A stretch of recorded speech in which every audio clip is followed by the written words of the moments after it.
Hi guys, আসসালামু আলাইকুম। দুপুর বা রাতে গরম গরম ভাতের সাথে এই মাছের ঝাল রেসিপিটা অনবদ্য লাগে। অসম্ভব মজার ও স্বাদের এই মাছের ঝাল রেসিপিটি যদি এই শীতে না খান তাহলে আফসোস থেকে যাবে। আশা করছি আজকের রেসিপিটা ভালো লাগবে। মাছের ঝাল তৈরি করার জন্য আমি নিয়েছি 6 পিস রুই মাছ। এই রেসিপিটি আপনি যে কোনো বড় মাছ দিয়ে করতে পারেন। এবার মাছটাতে স্বাদমতো হলুদ, মরিচ, লবণ দিয়ে মাছটা মেখে নিব এবং 10 মিনিটের জন্য একটা সাইডে রেখে দিব। মশলা মাখানোর আগে মাছটাকে আমি লবণ পানিতে 10 থেকে 15 মিনিট ভিজিয়ে রেখেছিলাম এবং ভালোভাবে ধুয়ে পানি ঝরিয়ে রেখেছিলাম। এবারে একটি প্যানে নিয়ে নেব পরিমাণ মতো সরিষার তেল। এখানে আপনি রেগুলার তেলও ইউজ করতে পারেন।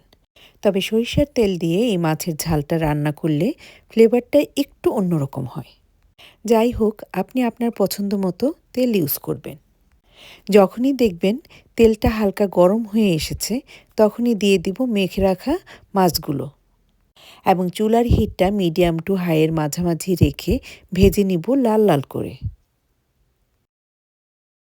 এবার ভেজে রাখা তেলে দিয়ে দিব 2 থেকে 3টা শুকনা মরিচ, দিয়ে দিব দারচিনি, 1 টিস্পুন আস্ত জিরা। এবার ফোড়নটা কয়েক সেকেন্ড ভেজে নিব যেন ফোড়নের মিষ্টি স্মেলটা তেলের সাথে মিশে যায়। এই সময় চুলার হিটটা লো থাকবে। কয়েক সেকেন্ড ভেজে নেওয়ার পর দিয়ে দিব কেটে রাখা পেঁয়াজ। পেঁয়াজটা দিয়ে চুলার হিটটা মিডিয়ামে করে দেব। পেঁয়াজটা 1 থেকে 2 মিনিট ভেজে নেব এবং ঢাকনা দিয়ে অপেক্ষা করব 2 থেকে 3 মিনিট, যতক্ষণ না পর্যন্ত পেঁয়াজটা নরম হয়ে আসে। এই সময়ের মধ্যে একটা মশলা তৈরি করে নিব। একটা গ্রাইন্ডারে নিয়ে নিব 6 থেকে 7টা কাঁচামরিচ, দিয়ে দিব 6 থেকে 7টা আস্ত রসুন, কেটে রাখা 6 থেকে 7 পিস আদা স্লাইস। এবার দিয়ে দিব 1 মুঠো ধনেপাতা। এই রান্নাতে ধনেপাতার ফ্লেভারটা সেই লাগে। এবার দিয়ে দিব 1/4 টিস্পুন গোলমরিচের গুঁড়া। এবার সব কিছু খুব ভালোভাবে ব্লেন্ড করে নেব। খুব ভালোভাবে গ্রাইন্ড করা হয়ে গেছে। এই সময়ের মধ্যে পেঁয়াজটাও নরম হয়ে গেছে। এখন দিয়ে দিব গ্রাইন্ড করা পুরো মশলাটা। এবার চুলার হিটটা মিডিয়ামে রেখে 1 থেকে 2 মিনিট নাড়াচাড়া করে নেব এবং দিয়ে দিব 1/4 টিস্পুন হলুদ গুঁড়া, 1 টিস্পুন ধনে গুঁড়া, 1 টিস্পুন জিরা গুঁড়া। এবার আবারও সব কিছু সুন্দরভাবে মিশিয়ে নেব এবং দিয়ে দিব সামান্য পরিমাণে পানি। শীত ছাড়াও অন্য সময়ে এই রান্নাটাও হতে পারে, তবে শীতের ধনেপাতার ফ্লেভারটাই যে আলাদা, তাই শীতে এই রান্নাটা খেতে খুব মজা লাগে। এবার ঢাকনা দিয়ে অপেক্ষা করব 2 থেকে 3 মিনিট। 2 থেকে 3 মিনিট পর মশলাটা খুব সুন্দরভাবে কষানো হয়ে গেছে। এই পর্যায়ে দিয়ে দিব 4 থেকে 5 টেবিল স্পুন ফেটানো দই। দই দেওয়ার সময় চুলার হিটটা লো করে দিয়ে মশলার সাথে মিশিয়ে নিয়েছি।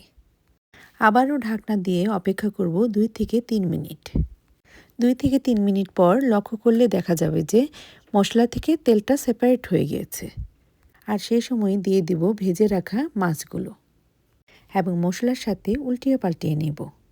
এই কাজটা অবশ্যই আলতো হাতে করে নেবেন। এবার দিয়ে দিব 1 কাপ পরিমাণ গরম ফুটন্ত পানি এবং দিয়ে দিব 1 টিস্পুন পরিমাণ চিনি। এটা অপশনাল, ইচ্ছা করলে আপনি এটা স্কিপও করতে পারেন। এই পর্যায়ে অবশ্যই লবণটা চেক করবেন এবং লবণ দিয়ে দিবেন যদি প্রয়োজন হয়। দিয়ে দিব 1 টিস্পুন পরিমাণ গরম মশলার গুঁড়া। এবার দিয়ে দিব একটা টমেটো, যা আমি স্লাইস করে কেটে নিয়েছি। ইচ্ছা করলে আপনি এটা স্কিপও করতে পারেন এবং ঢাকনা দিয়ে রান্না করব 5 মিনিট। চুলার হিটটা থাকবে মিডিয়াম। রান্নাটা অলমোস্ট শেষের দিকে।